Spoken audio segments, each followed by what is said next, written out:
without you.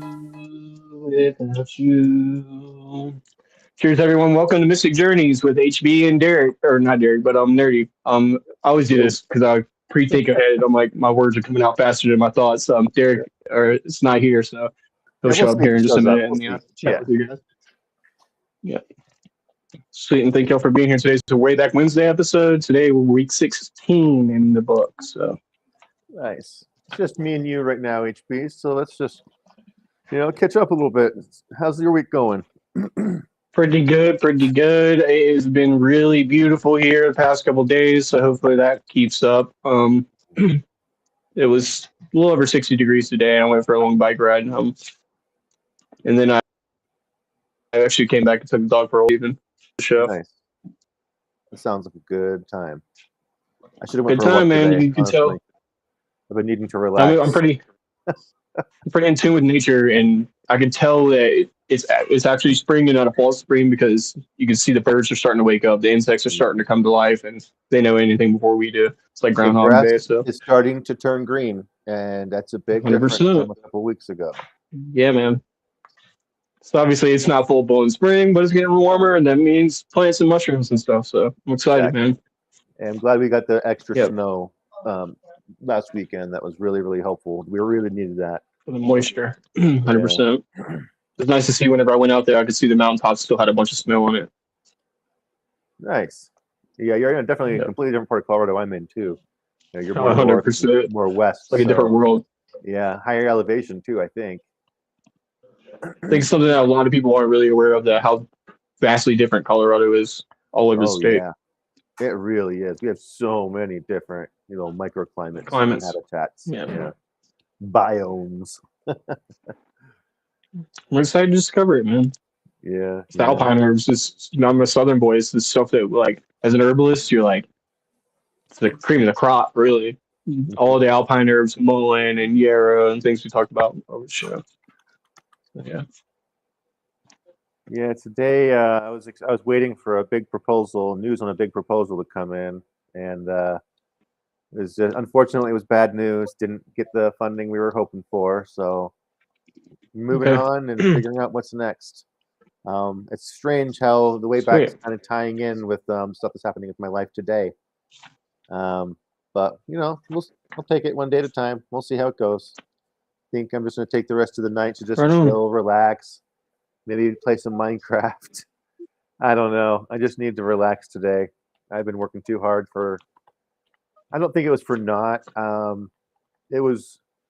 I'm already in a better place because of the people that I've connected with these past couple of weeks, people that were in the project, and I really look up to them, and I hope that we can stay connected.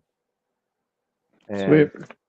I see ways that I can help them too in the long run because one of them owns a website, and I'm like, there's this. I'm a web guy, not just that I'm a web guy, I'm a mushroom guy, but he's really a mushroom guy, and I'm like, there's a lot of holes in your website. You could use some help there.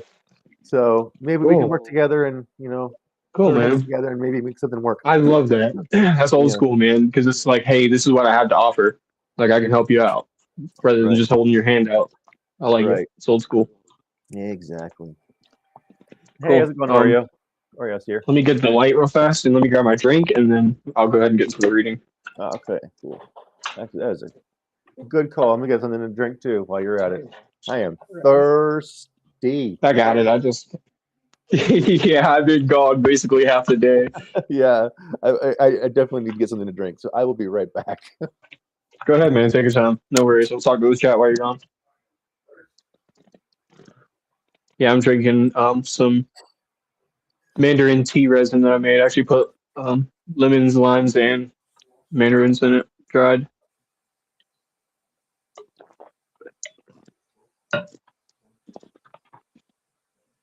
Sweet tea. David, Oreo, cheers. Cheers, everyone lurking in the chat. We'll get into the reading here in just a minute. It's week 16. I'll go ahead and do the quote for you. It's a Thomas Edison quote. It's pretty cool. When you don't know what's next is the title of the story. The quote from Thomas Edison is, "When you've exhausted all possibilities, remember this: you haven't." It is very good. Something about that combination of sweet tea and citrus that just I could drink that every day. If somebody was like, "Go and drink one thing for the rest of your life," it'd be sweet tea.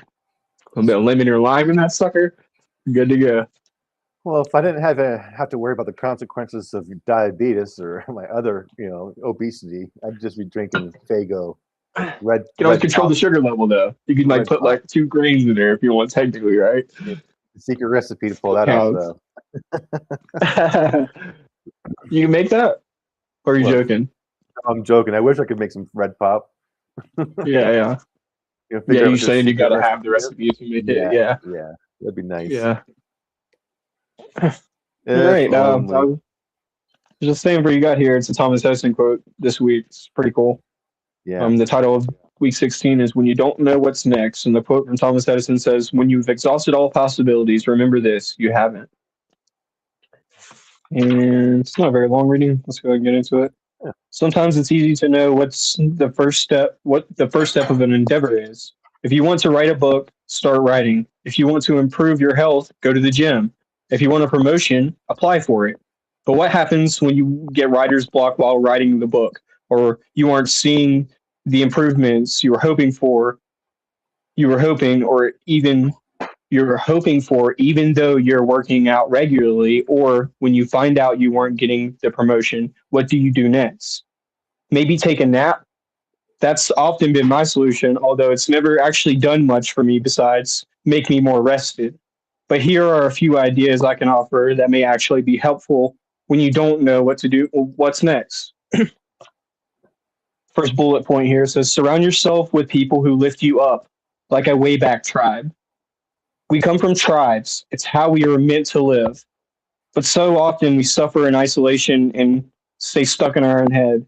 Having an encouraging circle of people can sometimes make all the difference.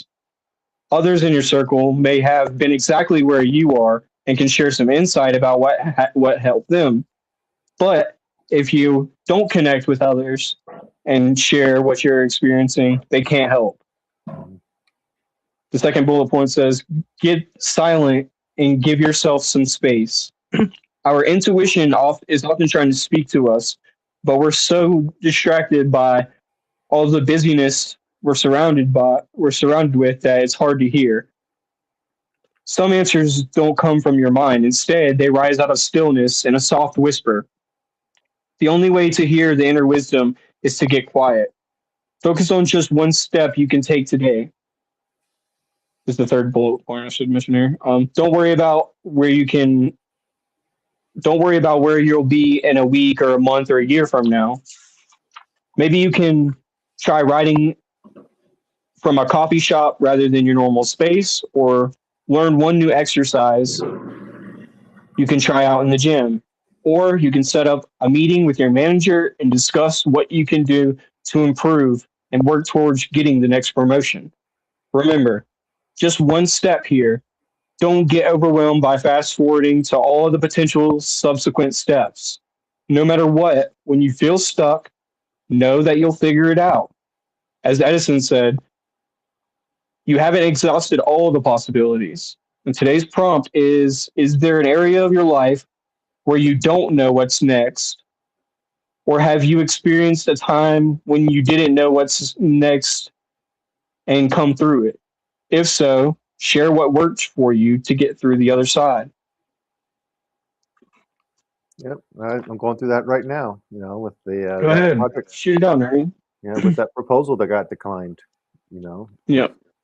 It's not that I have plenty of projects that I'm working on simultaneously. So it's not like I don't have something to work on. I have plenty to work on, and just because this project didn't get funded doesn't mean I'm not going to do the work, because I am.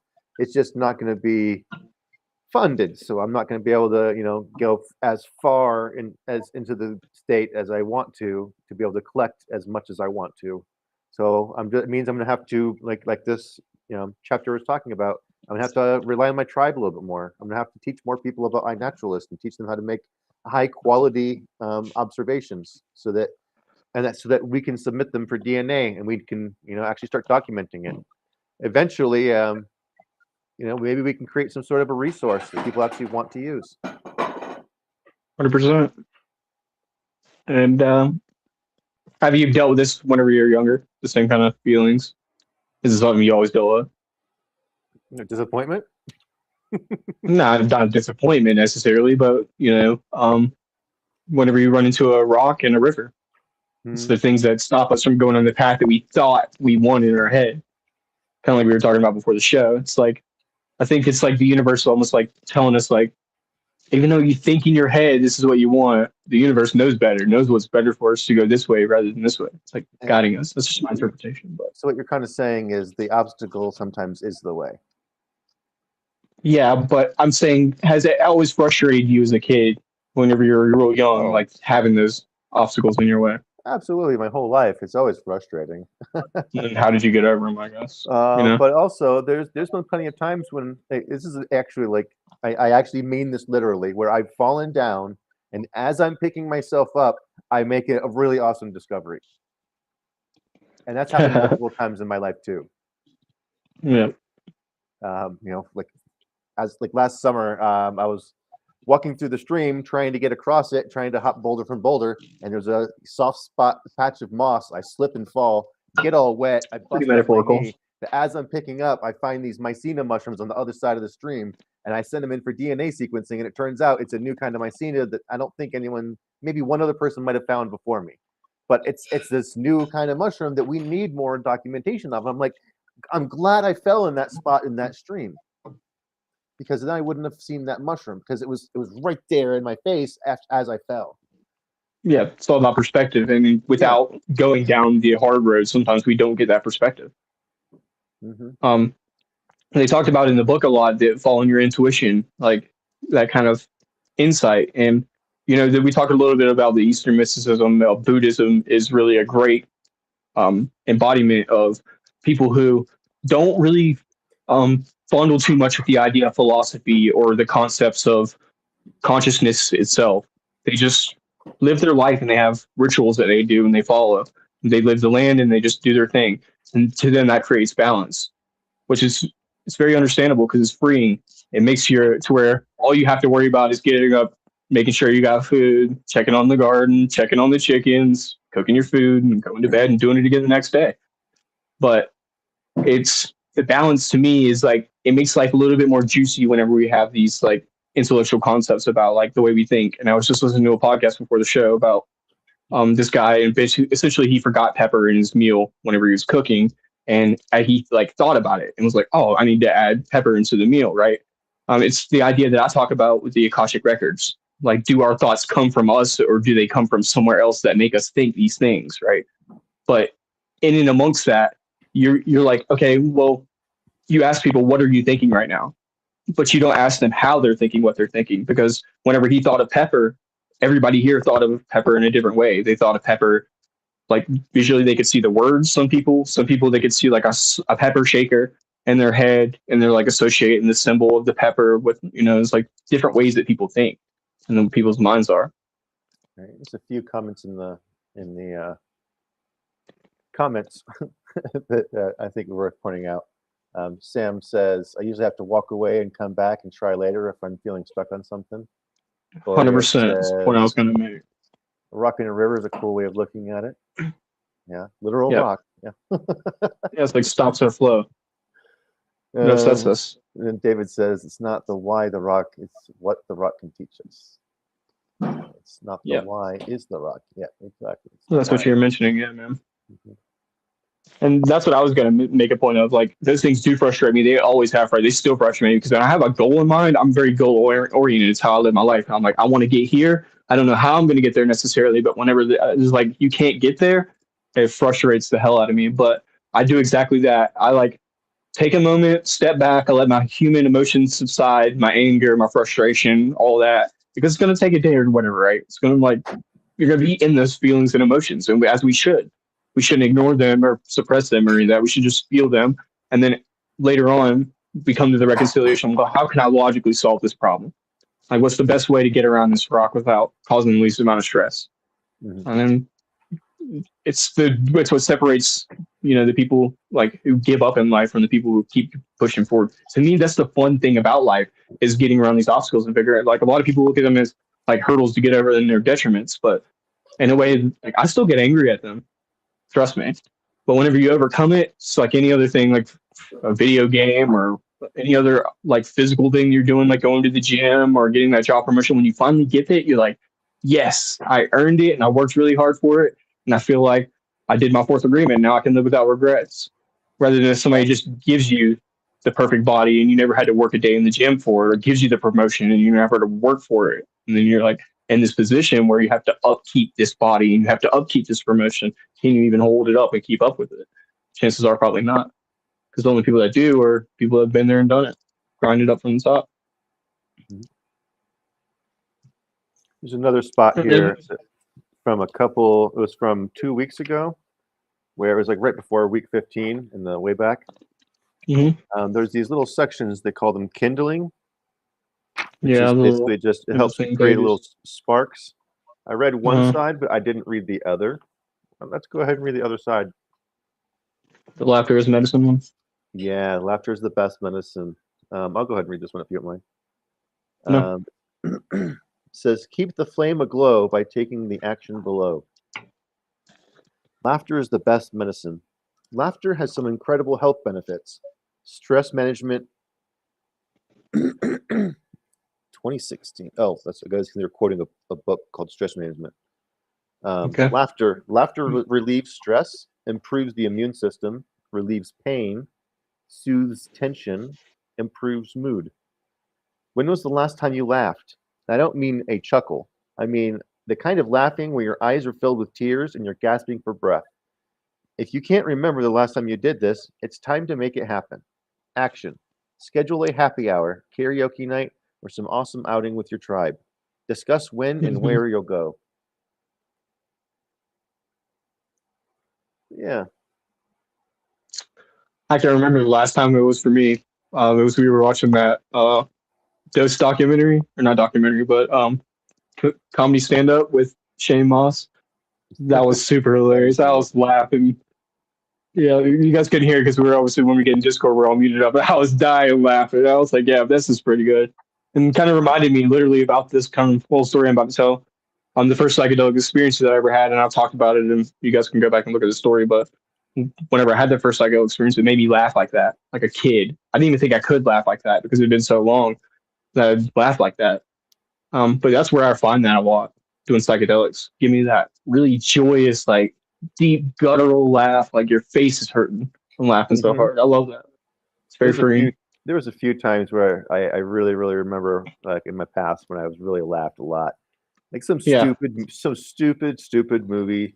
I remember what it is even, but like I watched it now today, and I'm like, what in the world was I thinking? How in the world did that tickle me that much where I was busting up laughing?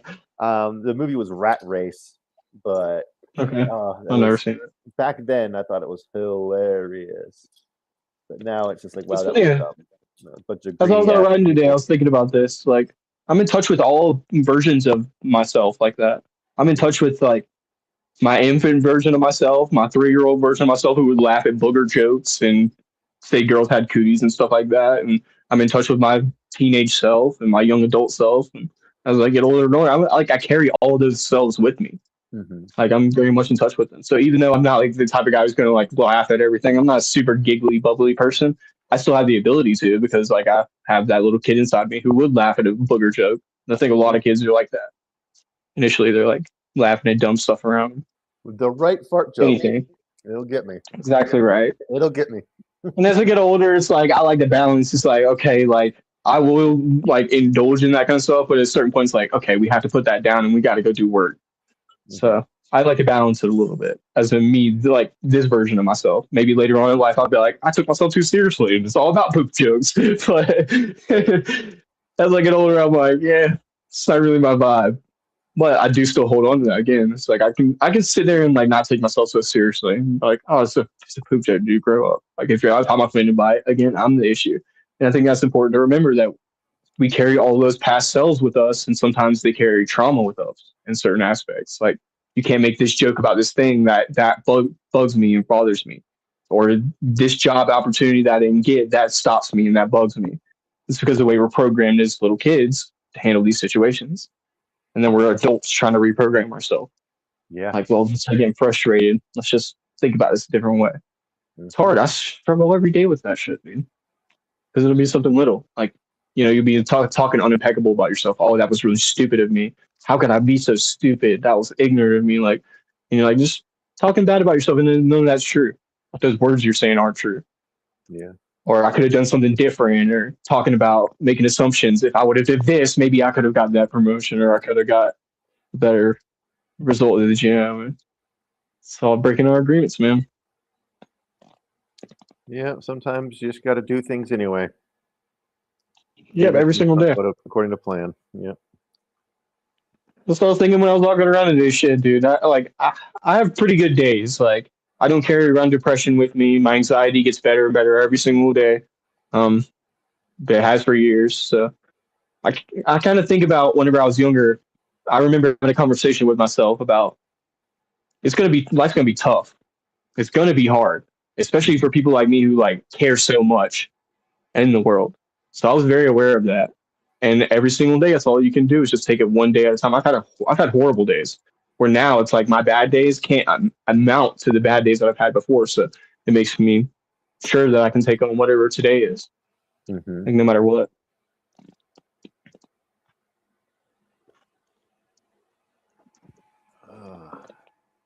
I hope Derek's Self okay. deprivation slowly destroys your psyche and confidence in time. Is what the book is mentioning. Mm. It's okay to like if you're not feeling well mentally or physically, go lay down and take a nap for the day. It's like call the day off, or whatever. But you have to Exactly. keep in mind that that's not how things get done. They only get done with people taking and making action, Mhm. moving forward. There's a balance. Yeah. Speaking of, taking a day off, I hope Derek's okay. Yeah. Hope Yep. he's hope he's resting up and getting the rest he needs. So now he has Have you some heard from training. him at He all? he responded to my message earlier in Discord, but just when I mentioned how I didn't get the proposal, he's like, that sucks. But yeah, I haven't heard from him since. But he didn't have a show on last night either, which I don't know why, but that's okay. That's a good I point. I didn't think don't, about that, but I did think about it this morning when I woke up. I don't think he needs to explain himself if he's not feeling up for it. Then. Yep. Oh, But his internet could easily be down because that's what he's been mentioning. So he might and pop up in the chat any minute now. and he has been mentioning he hasn't been feeling well lately. So Yep. I still feel grimy, man. I've been trying to shake the shit off for like a week. hmm Like every day, I'm like, I feel like 1% better, but hmm not yeah, I had a quite headache. there yet. I had So I a feel bit of a like, headache yesterday. I had to grimy. sleep Yeah, a I lot felt of your head cold. I guess you'd the call it. day off, Yeah. and then Yeah. my sleep schedule is just off. I got a decent amount of work done working on my spreadsheets and things like that with my research, but I'm like, I don't know. I'm ready to take most of the rest of the night off. I think just chill, eat some dinner, play some Minecraft. I haven't been playing enough Minecraft lately. it's You a said you it's have been, or I you have not haven't been. been. I have not been. Uh, I I haven't haven't played it in a while. It's been a couple weeks. I haven't had been playing my prescribed Minecraft to keep me sane. David said he's heading to work after, so he won't be able to Oh, join. okay. That's all right. But yeah, I'll definitely be on there tonight for sure. But yeah, so iNaturalist HB, did you get it installed yet? Oh, I've been had it on my phone. I have Good. that, and Picture Good. This is the one I've always used and like spoke about my whole life. I feel kind of ignorant because I have to like change my whole shtick to like iNaturalist instead of Picture This. But Picture This was my iNaturalist for the longest time Send me a because link they to your do a iNaturalist lot of that. profile. Yes, So sir. if, I'll have to if do if I'm that. following you, anytime you upload something, I will generally see it and I can chime in and Cool. say what I think it is. Sweet. Perfect. Especially if it's a mushroom, I really want to see it. That Yep. that And goes there's for also all of you. All of you. Just there's I have two different mushroom apps. I forget what the first one is. mushroom The second one's observer. called maybe. and the other one is called Shroom ID. And Shroom ID is really cool because you can post on a forum and people will do exactly what they do on iNaturalist, so directly message you back and try to give you results. But yeah, And iNaturalist is similar, where but yes, only but you got people like me and Alan Rockefeller and all of the yeah, local people in Colorado that are all paying attention to just Colorado, like me. That's my focus is Colorado, almost entirely now because there's so much to learn just in this state. if you think about it, surely these companies are sharing information. It's not like they're like withholding it from each other, but I have no idea how it works. But it'd Well, be nice to get everybody on the same page. we only recently iNaturalist. started getting people to submit their mushrooms to a place called Mycota to get the DNA sequences. Only the past year, last year and I think this year were the first years they said, all right, free for people in Colorado. You can just submit your mushrooms, we just need data.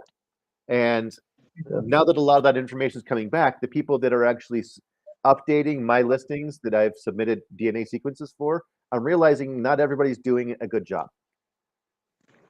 It is a nonprofit, so it's just a bunch of volunteers. It's people like me. So not everybody's doing a perfect job. There's a big, significant amount of my listings where they just said what it is. They said DNA says it's this, and I'm like, okay, well, where's the DNA sequence? I need to see the sequence right here. And if there's no sequence there, then I can't export it as a CSV file with the rest of my DNA sequence stuff because there's nothing in that field and it won't pop up. So I need to figure out how to get a hold of some of these people to start fixing. Because if a significant number of mine are messed up, I can only imagine how many other people's are messed up, and that information Correct. is not getting in my documents, and it's Correct. not getting included with my entire assessment of the state of Colorado. And not to mention, if the name can be whatever they want to name it, but as long as that DNA sequence matches or is slightly different than the next mushroom, you'll know that there's a commonality or not Right. based on the sequence rather I think than the there's some name. steps to go through in order to get it added to the website with a specific name, but yeah, it happens all the time. There's been a few that were updated with an official name just the past year. But yeah, I mean, With I'm any not crazy creating. benefits or anything, What's that? like health benefits, are they like edible? Oh well, a lot of the mushrooms, most mushrooms aren't going to kill you, Of course. That's but why my mind's always like, just like plants, it's like when it same comes concept. So to edible do they have mushrooms, a benefit? because I'm creating my spreadsheet, I now know that there's like a new kind of Suillus mushroom that I didn't know was here. It's really, really rare. It's called Suillus placidus or something like that. It's a white, it's basically an albino Suillus mushroom.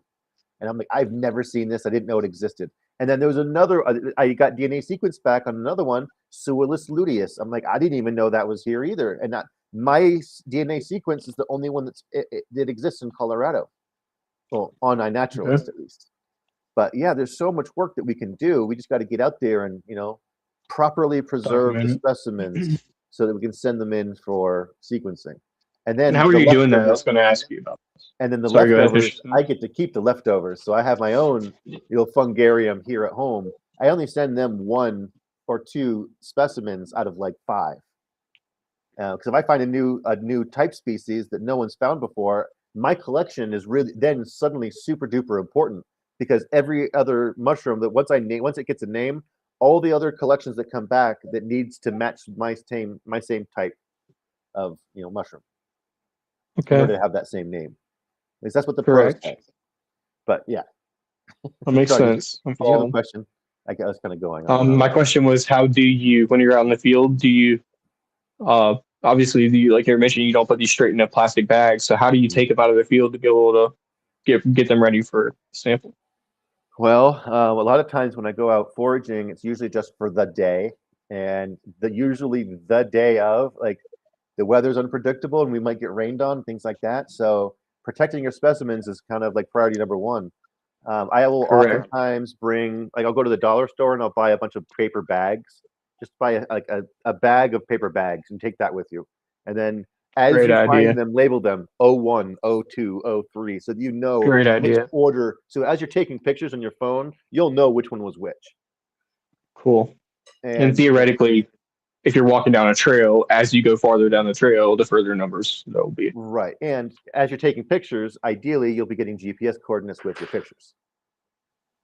Correct. And so, what Alan Rockefeller does is whenever he That's finds a pretty mushroom badass.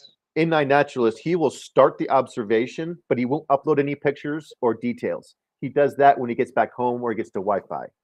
But your pictures will still have the GPS coordinates in them. So he just, Of where you if, were. if your bags Because are your phone labeled, always has a right? GPS in it. Yeah, Correct. and as long as your bags are like in a consecutive order, the same as your pictures in your phone are going to be in a consecutive order, it's going to So come you could together. just go to a map and literally map out your Right. spots where you were. And I've Like down filled along my the way. baskets with mushrooms and managed to keep them organized enough. But yeah, I love it. I love it. So paper bags is what you recommend. Take a sample of a bag. mushroom, put it inside of a paper bag, trying to overfill it with too many mushrooms. If you're expecting to find a lot of specimens, figure out how to get like a decent sized backpack that you can put a lot of paper bags That's what I that are normally like carry out in the little woods anyway. bundles. Yeah. Correct. Otherwise, a basket is fine. If it's a nice hot day, you can put your mushrooms out on a rock or something like that, and they will start to dry out already.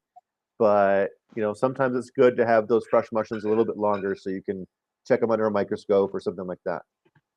Which I Cool. don't do enough, So but maybe I'm if you're going to like be doing going a on a lot trail more. and you're gonna come back up it, you could just pick them and set them on the edges along the way, like certain spots. Come back for them. You're walking back up. Or if you're out camping, we just go to camp. Just go leave it there at camp. We have like a cardboard Cool. box that we basically unfurled, and you just leave them out on the cardboard box. Good idea. Let them dry. Mm-hmm.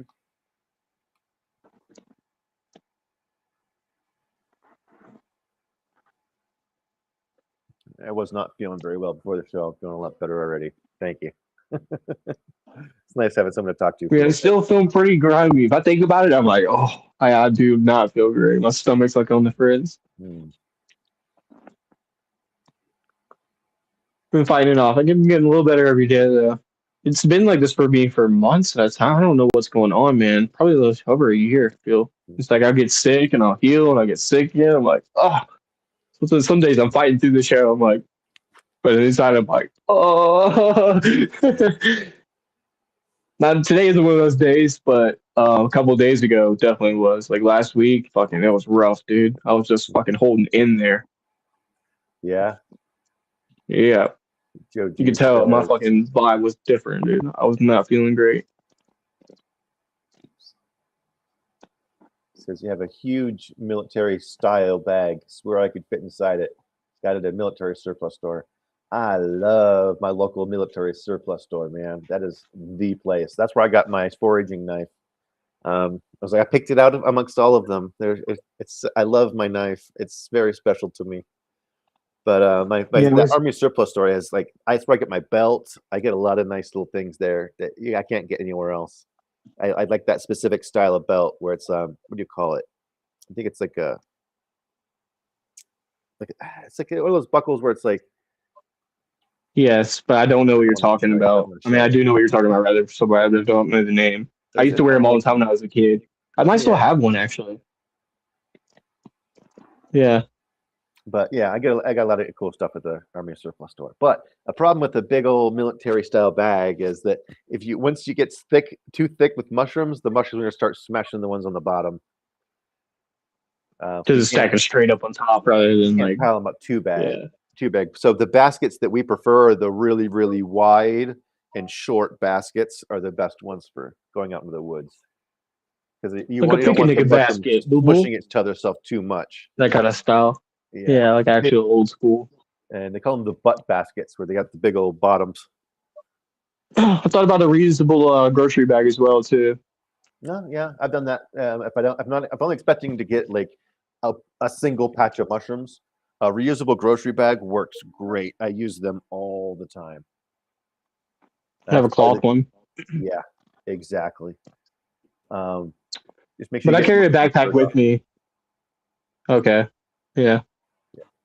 Yeah, but I carry a backpack with me, and in that backpack I have like a phone charger, for backup battery for my phone in case anything goes wrong, and it's got a first aid kit, but it's also got razor blades and like utility knife stuff like that for to cut plants or what have you.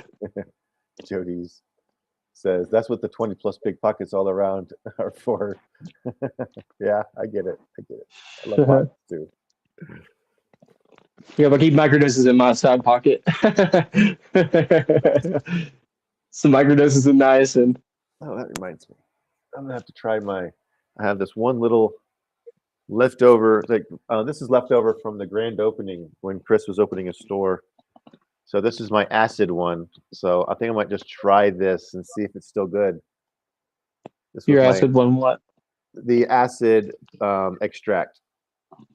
So I was trying a mushroom extract. It was one that was basic and one that was acidic, and the acidic was Right. the new version. And I'm like, the idea is that it fully converts the psilocybin to psilocin, and then it preserves it. So this is like not a full bottle; it's only like half full. So maybe I'll try this tonight and see if it's still good or not. I need more data. How much is that? A gram? Half a gram? Oh wait. Maybe about a Try gram. weight. Maybe a gram and a half. I think if Cool. if the bottle was full, it'd be about 3 grams. Okay. Dry material that went into it, but Pretty cool. we'll see. We'll see. I'm just chilling tonight anyway. Why not? Let's find Sweet. out. Yeah, I really hope Derek's okay. Yeah, I'm sure he's fine.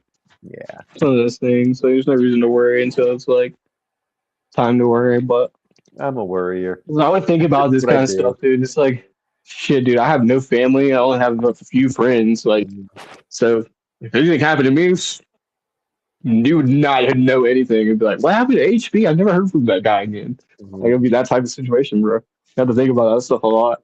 That's Oh, how yeah. happens to people. Sometimes they fall off. And you're like, "Dang, I wonder what happened to that dude or that girl or whatever." It It happens sometimes though, but does, dude.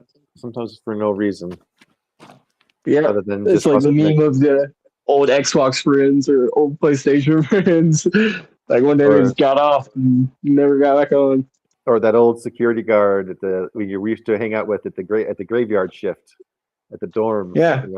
At the beginning of the song, the beginning of the show, that's part of the lyrics that I have in that song is that now you're living in the future, or sorry, you're sitting at the table and you lost half the class, but now you're living in the future. How you feel about that?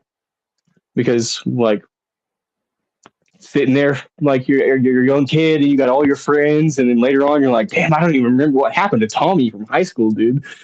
Like it was that was my best friend. That was my whole life, and now I'm totally older and I don't even have friends. So this is like I'm very conscious of this kind of thing about how I shape my life for the future because I don't want to be looking back and be like, I'm 90 years old. I didn't do shit. I made no connections with people along the way. It's kind of like a really bum way to look at life, and that speaks back to the story we were just reading. Those are the things that keep me moving forward in life.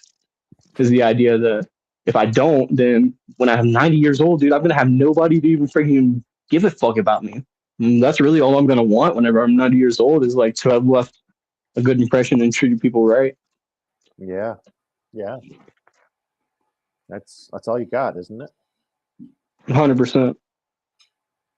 So all you got at the end of the day, dude, I've come from nothing. That's where it counts. Like I know people are like, oh, the real world, but the real world is like in a world where money and fame doesn't exist. Like who are you really inside your heart and your soul? None of that stuff It's matters. kind of yeah, and this is like what I was saying before. I like the question that you ask people, like, "Who's you? Who are you as a character?"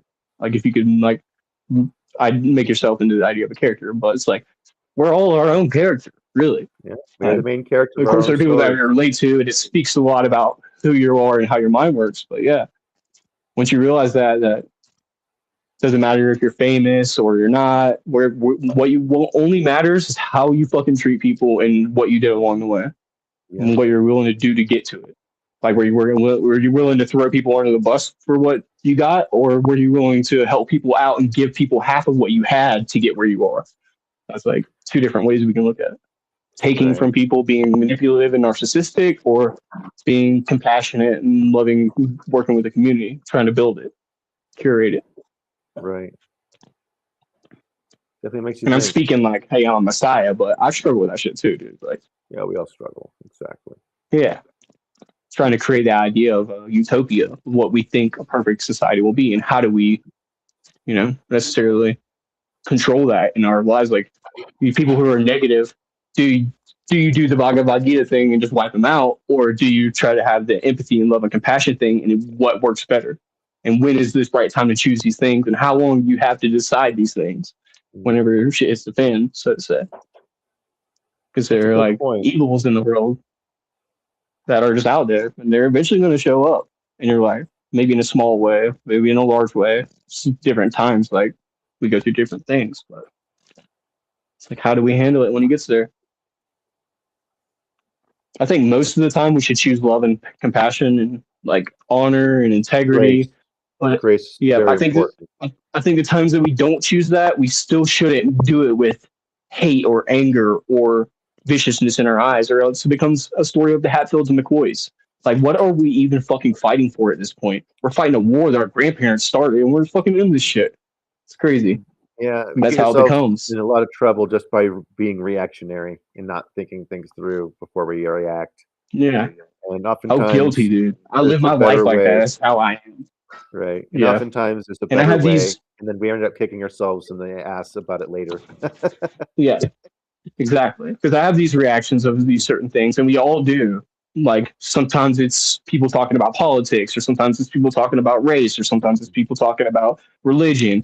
These are ideas that people have whenever people have a different opinion. We're like really passionate about how we feel, and it comes out in like a negative way. So just like you said, then later on we'll be like, hey, I could have expressed myself totally different and still got the same point across.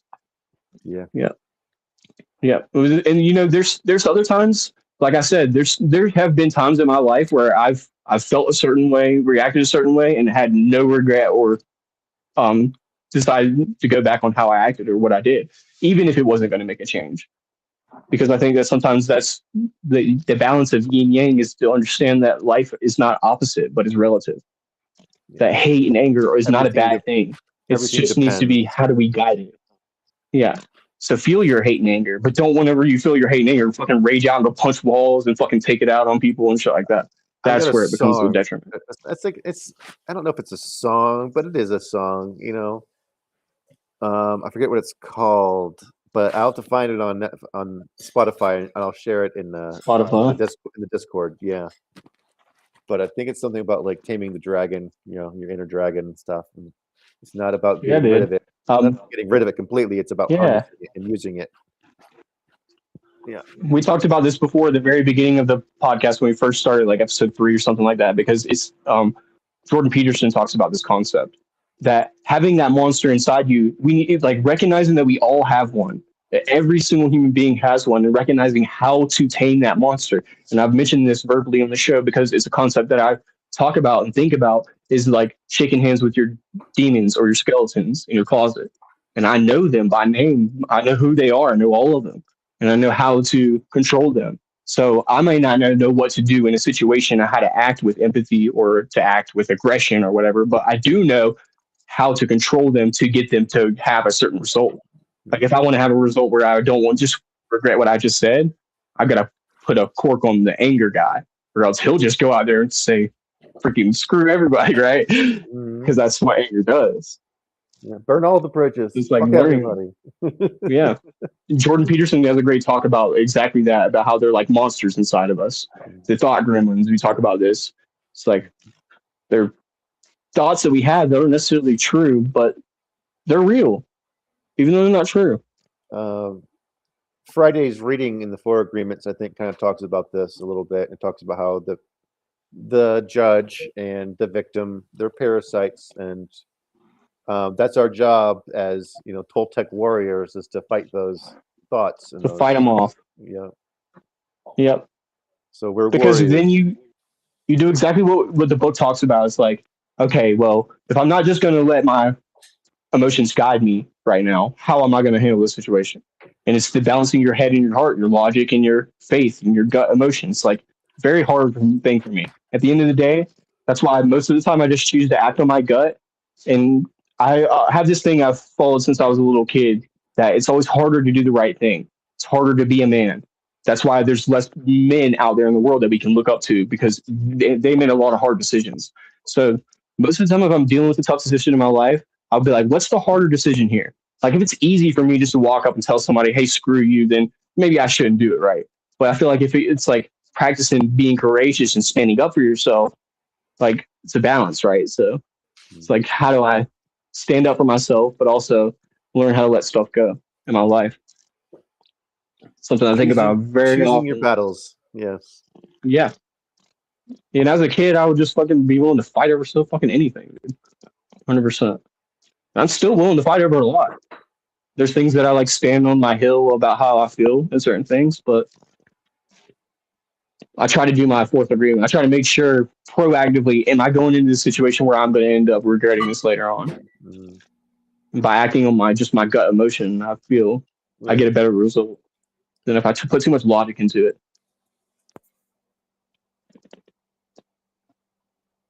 It's a Yeah. very Buddhist way. The Buddhist Yeah. people, that's what they practice. It's just, Not reacting. yeah, it's just, a lot of people like to dumb it down and just say they live a life where they don't think. It's like, yeah, you could look at it that way, but really their life is very intricate. The things, Pops talked about this on the show this morning with Taoism. It's like finding awe in one thing, right? Like looking at a worm on the ground and being like, this is crazy. Wow. But they're not looking at like the concept of human beings and like psychological structures of the world. But it's still intricate in their world. But to us, we're like, who gives a fuck about a worm? So it's like the balance I think we need to have, like looking at these things and recognizing. I'm always been that way since I was a kid anyway. Like intrigued about nature and how that works. Every bit of nature is important. Yep. It's all part of that intricate web, as they say. But yeah, I love all aspects of nature. It's all pretty cool stuff. Me I'm too. amazed by just going outside and On going my for a walk. It's a good way to get amazed. yeah, and get those endorphins and stuff up like you're talking about. Yeah. On my original Discord, I have a bird watching channel where I used to record my bird feeders with my birds in it and just out there and watch them all day long. Just try to learn the patterns and try to figure them out. So I figured I don't know if anybody's ever documented this, but I can watch like because where I'm from, there's a bunch of cardinal birds. They're like red with the Yeah. black, and actually the females aren't even red. They're kind of like a brownish color Yep. Yep. with like a red undertone. But I noticed that the males they don't give a shit. Like they'll come out. They're bright colored anyway. That's part of their defense mechanism. Is that they're distraction. So if the female can get away, right? Because that's why they're dark colored, and obviously so they can attract a mate. But a red cardinal will come out to the bird feeder and he'll start eating, and then he'll go back into the woods, and the female will come out behind him because she knows it's safe after he's already made his approach to the feeder. Because if they were going to get somebody, they would have already got him because he's so bright red. And Right. I've started recognizing. I don't even know if anybody's ever documented this or not, but I've seen it, and I'm sure somebody has. How the male Because it's not like cardinals a kind fucking of mind blowing. act as a Yeah, they're scout like in a way. protection. Yeah. Yeah, and deer do the same thing. Because this is where I learned this from being like growing up a country boy. Like deer do the same thing. Like the big deer always in the back, so you're not supposed to shoot the first deer that you see. You're supposed to let it pass through. And then hunters have that confliction in their head. They're like, oh, like this is a beautiful deer. Should I wait? Because if he passes through, he might be the only deer. So Mm-hmm. it's the same kind of concept. I'll tell you, that's what I was saying. I'm in tune with nature. I like learn how to like listen to how it speaks to me like that. So once you start to just watch these things, you can like some people are like, why do people bird watch? It's so dumb. But it's like what somebody who's ignorant would say. Not stupid, but they're just like not understanding the depth and the juiciness of this experience. Trying to learn the patterns of how these animals work. Now, of course, it correlates to nature. Like, why do some these types of birds eat this feed, but whenever I put this feed out for them, they don't eat it? So just Right. trying to learn, man. Never better for not knowing something. See how Yeah. that correlates to something else in your life. Keep forming those hypotheses and testing them.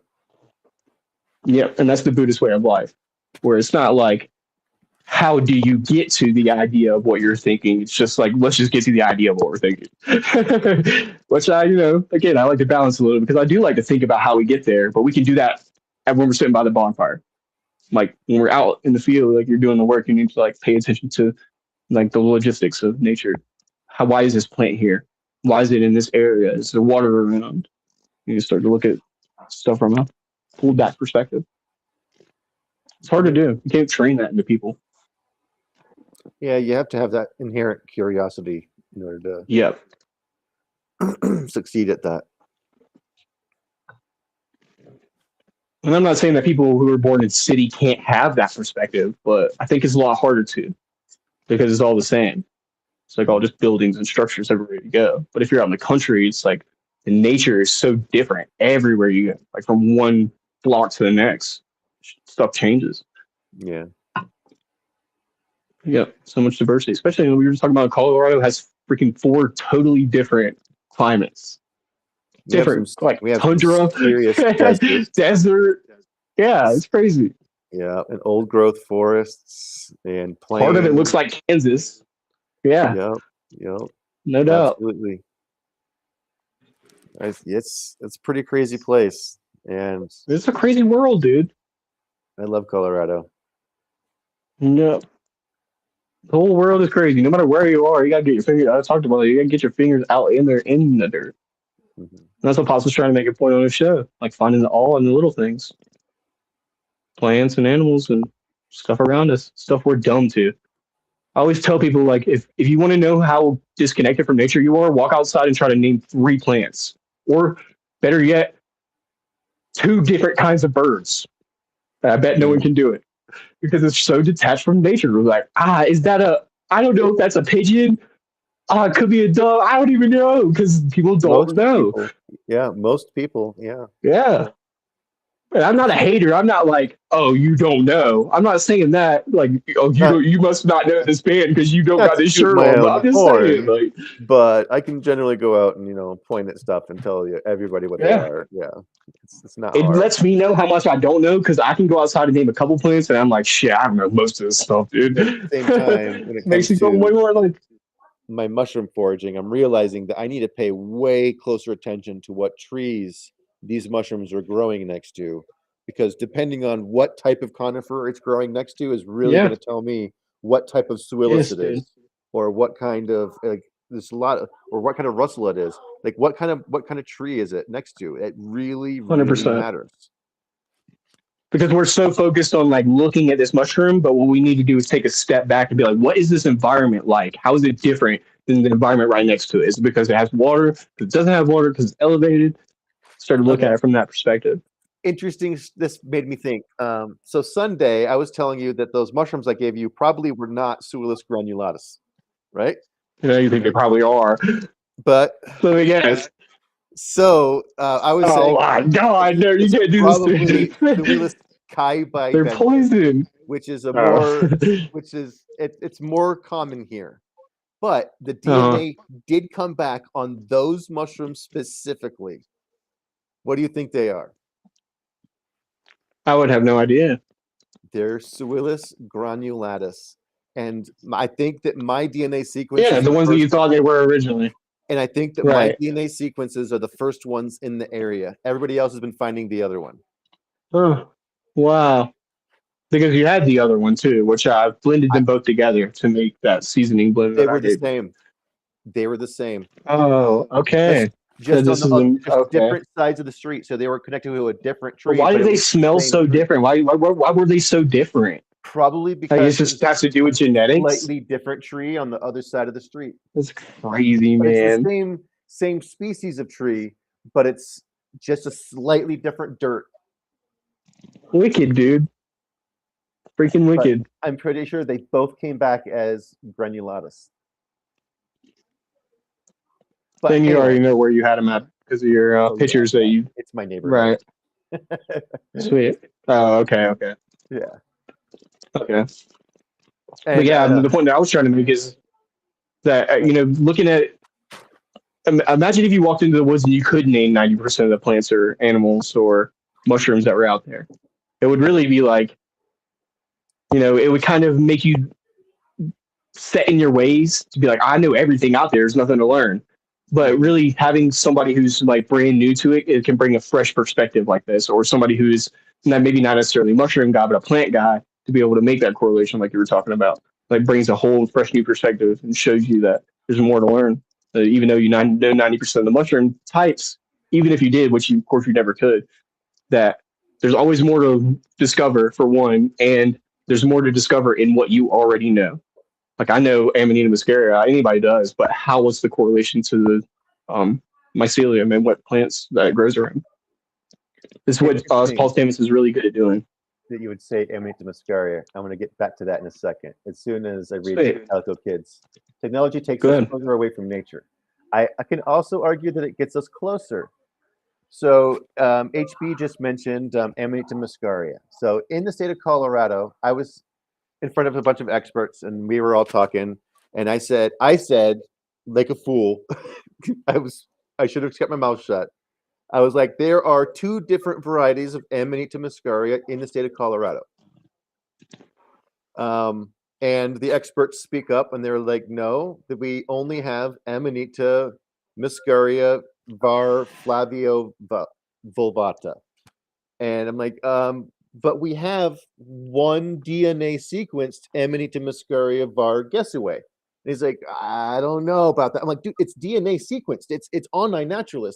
I can point to it. I can show it to you. So in that situation, I'm like, look, with the technology that we have, I'm now able to prove that we really do have two different varieties of Amanita muscaria. Even though the pictures weren't good enough for me to prove it by picture, I'm going to go back out there and I'm going to try to find it myself. And I'm going to get it sequenced again, but I'm going to find a better specimen where I can get better pictures and prove it and document it properly. And that's where it matters. Where this technology with iNaturalist and with Mycota doing the DNA sequencing, all of these different types of technology are coming together. But this technology isn't losing that human factor. There's somebody out there doing the DNA sequencing. Doing the There's work. somebody until comparing robots that are able DNA to rub the sequence land to like all the Wally. other sequences. And then there's somebody and we're all guessing what it is before the sequence comes back.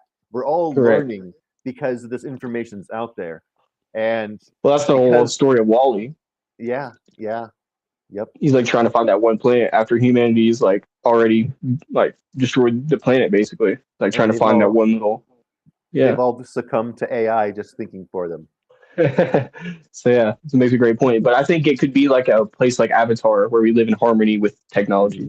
Like we're so in. That's the problem. We keep stepping away from nature. I have to make this point so much. Like that's the issue with technology is we try to depend too much on it and we can't rely on it. It can help so Right. much, but It's we have to finding that remember balance. Mother Nature. Got to Yeah, have that balance. because nature is that thing that exists outside of our planet as well too, right? Our connection with the planets and the environment around us, no matter where we are, or nature, like or a setting. It's something that I think a lot of people forget is that we are nature. We are still a part of Yes. it. We're basic. If you look at all these tall buildings and these houses and all these like architecture, we're basically just super advanced termites. Bacteria, like a cancer on the face of the earth, and we're either beneficial for it in certain areas or we're detrimental to it in certain areas, and it's like that. Like cancerous cities and stuff like that, Personally, polluting I'm the more like a world. termite going out, finding his mushrooms and cultivating them and stuff. But you know, you can. I get your relation. Analogy. I get your relation. Okay, that's pretty neat, actually. You can have your analogy. Well, I'm not taking me out of the equation, right? Because I'm looking at humanity as a whole. So, it's like certain bacteria we have in our eyes and stuff, it's like beneficial for us. But obviously, there's bacteria that's harmful to us. So I think human beings are the same way. Like there's beneficial factors in the world, who like help in the environment and they work with it. But then there's like New York City. It's like just dumping and shitting on the world. Fungi are having these symbiotic relationships with bacteria too, and bacteria is using the channels within the mycelium to actually travel, and also, and then it also goes from the mushrooms to plants, and then we have fungi inside of us that's taking care of us too. And without those fungi, we wouldn't be living.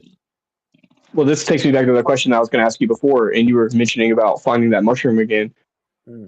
If you can expect to find a plant that's been there whenever you were a kid and go back and you'll probably still be able to find that plant there. But is it the same case to be said with mushrooms? Like, are you going to be able to go back and find it, or could it be the case that these mushroom biomes totally change from year to year? Our environments are changing so fast right now; it's hard to keep up, and we've been going through quite a few of drier years lately, and this winter's been a surprisingly dry winter.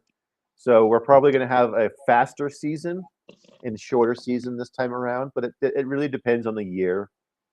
But global warming, yay! Speaking in terms of evolution, you would think it would take years and years for the mushroom to disappear. Or one of the great things about me going out and finding them and preserving them is people can then studied that mushroom for hundreds and hundreds of years into the future. They can still take my specimen, rehydrate a little bit of it, and That's what I'm study it, saying. Yeah. or clone it. But once I have it, then the possibilities are endless. Then But I'm not so worried about all those spores that didn't get released because I now have it in my correct. collection and people can But follow what you're saying. study it forever. But just fancy my hypothetical here. If you go back and it's not there, would that be like, holy crap? That's like, could it be Well, the case that you go back and it's just not there? often, all the time. It just really depends on the weather. Really, it's But very it's still dependent there. on Like the the weather. mycelium and stuff is still there, technically, Most right? likely still underground. It's just the conditions aren't right for it to fruit. Correct. Yeah. 'Cause that's the whole point with mushrooms, is they work in with the trees. So it's theoretically, as long as the tree's there and the spores have been there. Not all mushrooms. Some of the mushrooms that we love are actually killing the trees, like the honey mushrooms. They're actively, But they do feed off of them, right? Yeah. yeah, they're more of a parasitic fungus than a mycorrhizal. Are there any mushrooms out there that don't feed on trees that can just like grow in soil and stuff? They don't need like Most of them. tree necessarily. Absolutely. Some of them are like they are both saprobic, where they're eating stuff in the environment. They I've aren't heard a little necessarily bit about this. mycorrhizal, right? And then there's Right. also the Okay. parasitic ones that'll eat their host, like cordyceps. But Correct.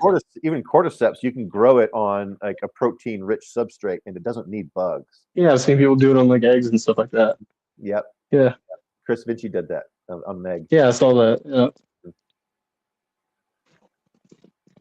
But yeah, I mean, it's one of the reasons why I love mycology, because I think that it really is the foundation of all life.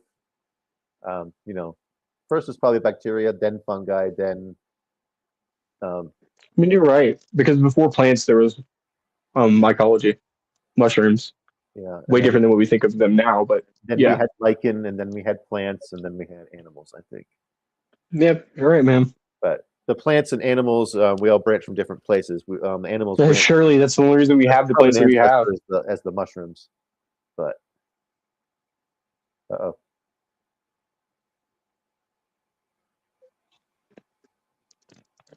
I hear you, but I can't see. You froze up. I There you go. don't know if I'm here still.